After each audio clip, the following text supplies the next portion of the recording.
Hello everyone, आज चाहिँ म यो तिनवटा कलरको धागो र 2.50 को सुइरा र यसमा चाहिँ फुल अडाउनुको लागि मैले वायर पनि लिएको छु र यो चाहिँ ठुलममले बनाउनु भएको फुल थियो र मैले पनि यस्तै बनाउनु कोसिस गर्दैछु र मैले चाहिँ यहाँ म्याजिक रिङ लिएँ र हाफ डबल क्रुसी गर्दै गर्दै पेटल्स बनाएँ र तपाईहरू पनि घरमा ट्राई गर्नुहोला यस्तै मैले बनाएको टाइम पासको लागि बनाएको मैले पनि हजुर पनि टाइम पासको लागि बनाउनु होला र मैले चाहिँ फाइनली यहाँ तिनवटा पेटल्स बनाइसकेको छु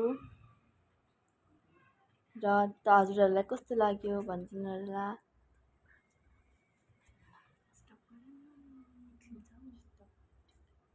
र फाइनली मैले चाहिँ बनाइसकेँ। हजुरहरूलाई कस्तो लाग्यो होला, लाइक कमेन्ट र सेयर गरिदिनु होला। मलाई चाहिँ राम्रो लाग्यो, हजुरहरूलाई चाहिँ कस्तो लाग्यो होला। यति भन्दै बाई बाई।